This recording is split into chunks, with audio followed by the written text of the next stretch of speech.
but let's get into it. I'm here today to talk about Gen3. In fact, before I do, where am I? I'm at Dick Johnson Racing, and just to validate that, if you haven't been here, this is the museum at the front here. You've got a collection of really cool cars, but my favourite bit is this over here, because I was a young bloke once sitting in front of my TV, 1980 it was, and that is the rock that Dick Johnson hit at Bathurst in 1980 that essentially really set him on his way. And ever since that day, I've been a big Dick fan, and yep, I get in trouble every time I say that. But it's true. I love the guy. I've got Ford blood in my veins. But as a sponsor group, if we're talking to a sponsor group at the moment, it is very much about that passion. I consider myself very much a race fan. Yes, I work in the industry, but as we all do, we understand, and I think we saw evidence over the off season, as Neil just alluded to. It actually wasn't about me; it was about the fans. And I think it's important that we understand and harness the passion that those fans have, because I think it knocked all our socks off. And having run a race team, my own race teams for 20 years, and having to recruit and service my own sponsors, it was really evident to me, even then, without factual data, that I think that passion can be harnessed, brand loyalty can be harnessed, maybe more so than other sports. And I'm not the expert, but I would say, I reckon if you treat the fans well, if you engage with them, bring them on the journey, be inclusive with them, I actually reckon you'll get brand loyalty for many, many years. And as long as supercars keep dishing up big, fast, fat, in-your-face cars, I reckon you got them for life. And what's life look like? I don't know, it might be 30 more years. So anyway, that's not what I'm here to talk about.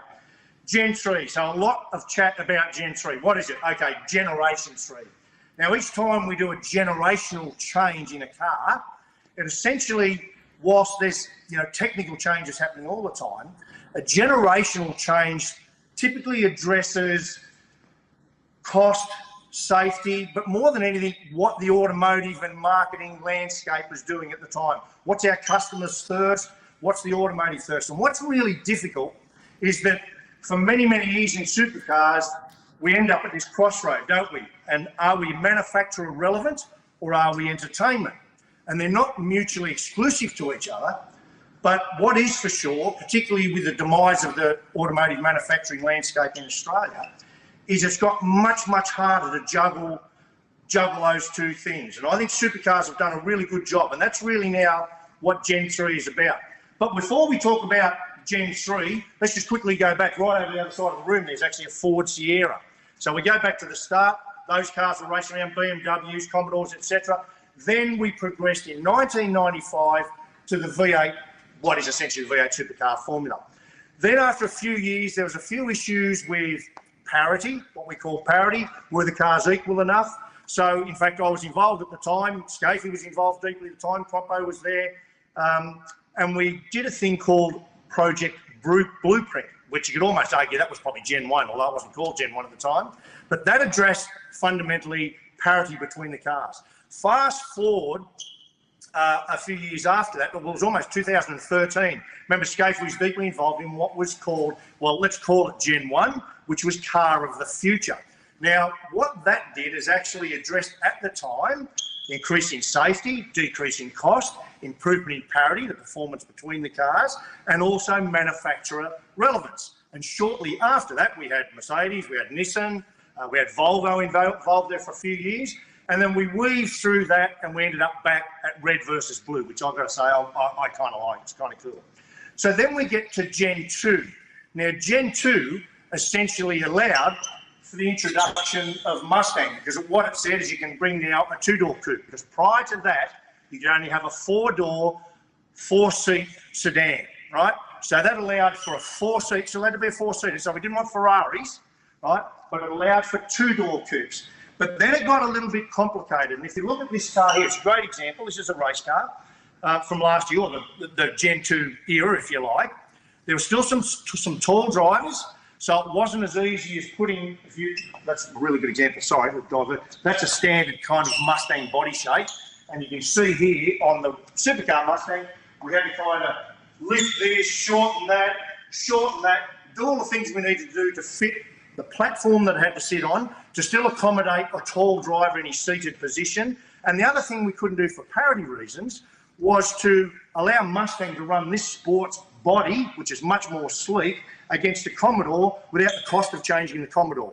So push all that aside, because really now what Gen 3 does, it grabs all of those things over that 20-year period, if you like, and it addresses several things. So first of all, cost. The cars will be cheaper to build, cheaper to run. That's a good thing. Less data, some of those things that are just money pumped into the sport that don't really give an output for fans. Second thing it'll be increased safety. Third thing, manufacturer relevance. Now this is really important. So the way the rigs are now, it'll be a subtly smaller platform, but here's the kicker. All the, what I call the wind-lit surfaces of the car, right, all the panel work will much more accurately represent or replicate the panels on its road-going brethren.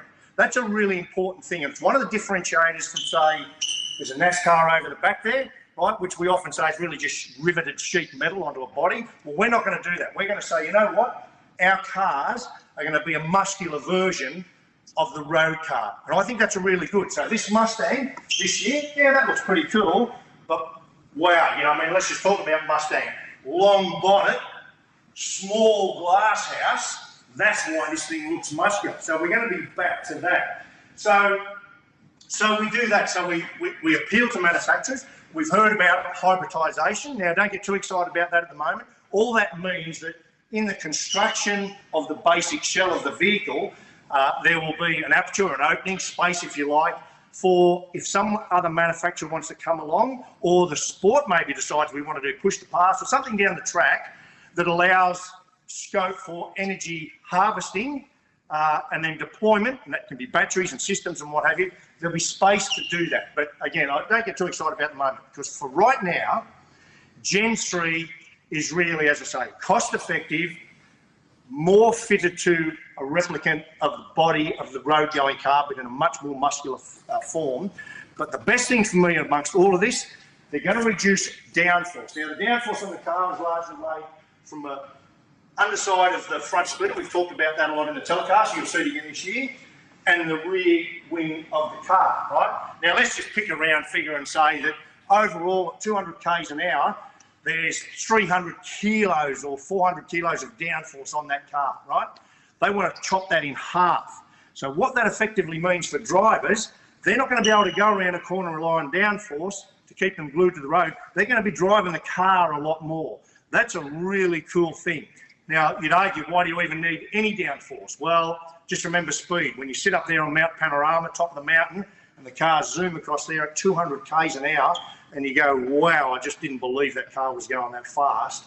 Well, that's because of downforce. So it's nice to have a balance between downforce and, you know, a car without downforce that slides around a lot. I reckon supercars are right on the money with that. So engines will be a little bit cheaper to build. So I've got to say, there's a lot to like. So to put a full stop on all of this, I'm genuinely enthusiastic about it. Sean has asked me, one of my tasks this year will be to, which I really want to do, I want to bring our audience, bring our fan base with us on the Gen 3 journey.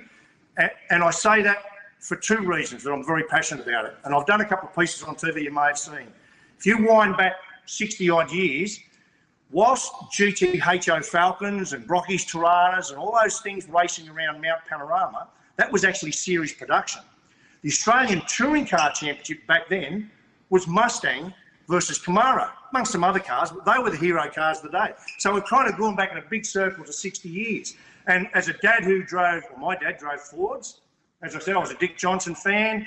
That passion of red versus blue for me really sticks. And even though we're not manufacturing Falcon and Commodore any longer in this country, I think our job now is to grab every Holden supporter and make them a Camaro supporter. And they should be, because it's still GM at the end of the day. It comes from the same bloodline. So red versus blue is well and truly alive. And a true story, I was telling Sean the other day, I walked behind the grandstand at the Clipsal 500 last year, first event of the year, long before it was confirmed Camaro was going to be the car. And there was a Camaro sitting there. And I stood there and looked at it, and I just wished and I'd hoped that, gee, wow, imagine if that thing was racing a full-blooded Mustang in 2022, and that's exactly what's going to happen. So do I look excited? Yeah. Am I excited? Yeah. So enjoy the journey. I reckon it's going to be a great one.